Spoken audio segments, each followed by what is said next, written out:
Getting hungry for your turkey dinner? Hey everyone, happy Thanksgiving. I just want to say I'm thankful. Thankful for my friends, my family, my health, my home, and of course, all of our subscribers here at the 80's Emporium. Now, most people can rattle off their favorite Halloween or Christmas movies, but what about Thanksgiving? That's a little more challenging, kind of like this tie. So we here at the 80's Emporium have decided to take a deep dive into our collective film knowledge base and see what our favorite decade has to offer when it comes to movies that talk turkey. Every Thanksgiving, there's one person who works hard to make the holiday perfect and someone else who takes all the credit. That's exactly what Rob Lowe does to Demi Moore in the highly underrated About Last Night. I did all the hard stuff. You did not.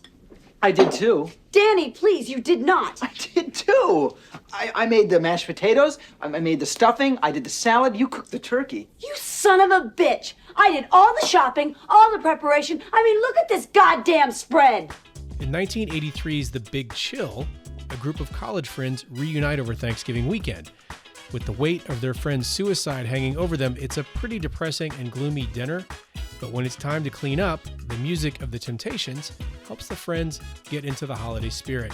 The Big Chill was nominated for 3 Academy Awards, including Best Picture, and might be one of the best soundtrack compilation albums of all time.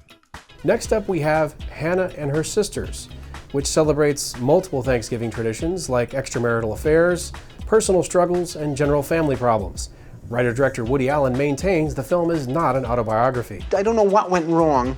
Spike Lee's debut feature, She's Gotta Have It, features 3 men vying for the affections of the same woman. In one scene, the quartet share an unusual Thanksgiving dinner together. The film received awards from the Cannes Film Festival and the Independent Spirit Awards, but more importantly, it helped launch the career of legendary filmmaker Spike Lee, who also appeared in the movie as one of her 3 suitors. It's a pretty memorable performance on Spike's part. He played Mars Blackman, who went on to star alongside Michael Jordan in a number of the early Nike Air Jordan commercials. She's Gotta Have It was adapted into a TV show of the same name in 2017. In the season 1 finale, this scene is revisited with Nola once again inviting her 3 suitors over for Thanksgiving dinner. Oh, hell no! You think you've had weird Thanksgivings? Think again. Based on a popular children's book, The Hoboken Chicken Emergency was a 1984 TV movie about a boy who goes to pick up a turkey his family had reserved, but instead comes home with a giant chicken named Henrietta. There's a 200-pound chicken out there. 266 pounds. The Coen brothers' 3rd film together was the crime comedy classic Raising Arizona, which shows just how far some people will go to achieve their version of the perfect American family. Perfect in quotes. But the road to perfection ain't easy. In fact, all but one of the main characters in this film ultimately break down in tears. Now, we usually have to spend Thanksgiving with family, but if we're lucky, we get some friends thrown in there too. In Driving Miss Daisy, 2 friends, played by Morgan Freeman and Jessica Tandy, reunite with one another for a Friendsgiving of sorts. Driving Miss Daisy was nominated for 9 Oscars and won for Best Actress, Best Screenplay, Best Makeup, and Best Picture. One potential problem with Thanksgiving dinner is that the host often has their own way of doing things. In 1988's The Accidental Tourist, William Hurt notices that his sister is cooking the turkey at a temperature that is too low to kill bacteria. Is the Thanksgiving we all die? When the undercooked meal is served, he is forced into an awkward situation. The Accidental Tourist is Hurt's 2nd on-camera Thanksgiving of the 80s that was also nominated for Best Picture. Now, who wants a baked potato? The Macy's Thanksgiving Day Parade has been a holiday tradition for roughly a century. It makes a cameo in 1984's Broadway Danny Rose, another 1980s Woody Allen film that includes Thanksgiving. Blink and you'll miss it, but appearing in the parade is none other than Sammy Davis Jr. In one of the final scenes, Woody's Thanksgiving dinner is interrupted by his ex-wife, who is seeking to make amends. What's worse than traveling on the busiest traffic day of the year? Try doing it with the most annoying stranger you can conceivably imagine.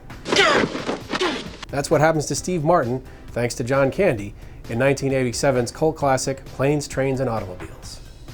You know, some folks spend their Thanksgiving morning watching the parade. Others use it to get a head start on cooking a big dinner. and some others still wake up to find a bloody corpse in their bed with no idea how it got there. That is the issue facing Jane Fonda in the 1986 film The Morning After, directed by Sidney Lumet and co-starring Jeff Bridges. Anxious to skip town after that rough morning, Fonda attempts to book a same-day flight at LAX, which, as any Angelino can tell you, is a very foolish mission, especially on the busiest travel day of the year. As for her Thanksgiving meal, well, Bridges prepares a romantic balcony dinner for Fonda, complete with the only turkey he could find: turkey sandwiches. Not to be outdone by his brother, Beau Bridges directed another Thanksgiving movie, which actually came out just 4 weeks before The Morning After. This was a Disney TV movie called The Thanksgiving Promise, and it's about a boy who comes to care for a goose who, as you might guess, is supposed to be prepared for Thanksgiving dinner. The film not only was directed by Beau and featured him in the starring role, but also included appearances by Beau's father, Lloyd, his mother, Dorothy, and his son, Jordan. And brother Jeff wasn't left out either. He makes an uncredited cameo in the film. Say hi to your dad for me.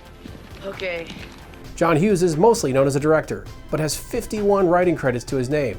Right there in the middle at number 23 is a road trip comedy called Dutch. It underperformed, so much so that Ed O'Neill would make a little fun of it in that TV show that really launched his career, Married with Children.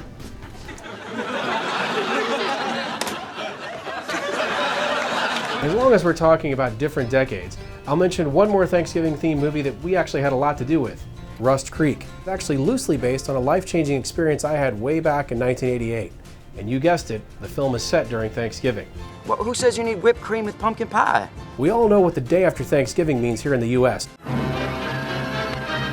So stop by our store and beat the crowds with some goodies that you won't find anywhere else. We want to hear from you. What's your favorite film from this list? Did we miss any of your favorite Thanksgiving scenes? Let us know in the comments. And remember to subscribe and stay tuned to this channel for more videos. Have a great Thanksgiving, and don't eat too much turkey, or you just might turn into one. See you next time. Gobble gobble.